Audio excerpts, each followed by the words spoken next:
A much less memorable game in terms of entertainment up in Cincinnati. The Bengals defeat the LA Rams 19-16. Just do enough, right, Cincinnati? That's what desperation looks like in a good way.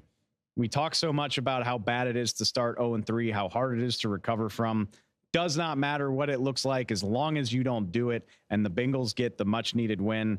There's a lot of speculation about whether Joe Burrow could play in this game and what he was going to look like. He gutted through it, to his credit. He clearly was not 100% fighting through that calf injury.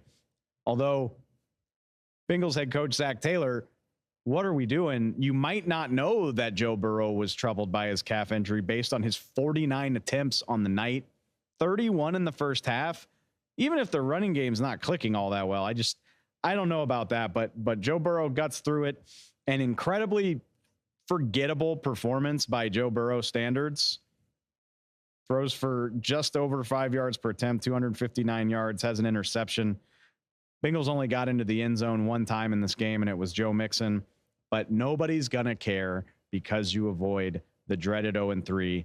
You've got time to recover now. Joe Burrow said on the broadcast after the game, didn't feel like he re-aggravated the calf. So the hope here is that you can just continue to recover, recuperate, and it might not be anytime soon. It might not be all season, but the closer Joe Burrow can get to full strength, the more opportunity you have. He did reconnect with Jamar Chase. Jamar Chase on the side of a milk carton for the first 2 weeks of the season. He blows up for 12 catches and 140 yards.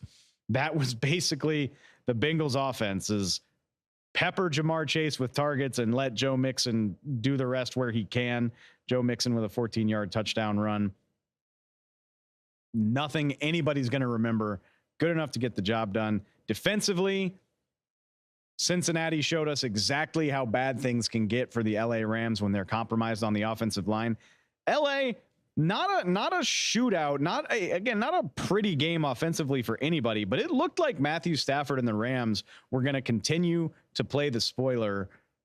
300-yard passing games through the first 2 weeks of the season. Puka Nacua and Tutu Atwell showing up and showing out. Happened again here. Tutu Atwell has a touchdown. Puka Nacua has another 72 yards. But it all fell apart in the second half. Rams offensive line gets compromised. Joe Noteboom, the right guard, exits with an injury and returns. That's not as big of a deal as left tackle Alaric Jackson getting hurt. He did not return, and his replacement absolutely overwhelmed by guys like Trey Hendrickson and Sam Hubbard. The Bengals absolutely teed off on Matthew Stafford for 6 sacks. The crazy thing is it all felt like it happened at once. The Rams were moving the ball well, scoring points, keeping pace in this game. Boom. Offensive line injuries happen. Stafford is sacked 6 times, throws a couple of interceptions, one of which in crunch time when the Rams were really trying to rally back in this thing. They did have the one last gasp touchdown drive toward the end, but by the time they get in the end zone, there's a minute left in regulation. Bengals recover the onside kick, and it's over.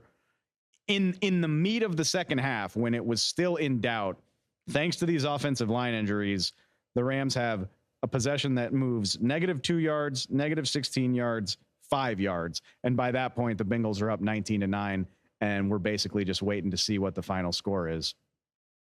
I don't want to panic. I don't know the severity of these injuries as of yet, but it sure does make you think about last season. It's not that the Rams lost all of their talent. It's that their offensive line was decimated. Stafford had no time to throw. Stafford got hurt because of the amount of sacks he was taking. That's what the late third and fourth quarter of this game looked like. It's a scary, scary reminder of how badly things can go off the rails for LA if their offensive line isn't up to snuff. So we'll keep an eye on that. Not terribly surprising that the Rams lose this game, especially with Burrow starting. But hopefully we are not in for a repeat of last year where the offensive line just doesn't give this team a chance. The story here, obviously, the Bengals getting off the losing streak at home, keeping their, I guess we'll say, season alive. I don't think I would have written off the Bengals at 0-3, but we talk so much about how hard that is to overcome. It is no longer their problem to worry about. They take a trip to see a ailing Tennessee Titans team next week. And all of a sudden, if they keep this up, they could be back at 500 in the blink of an eye. So all that matters for the Bengals wasn't pretty, wasn't memorable. It was a win, and you'll take it every time.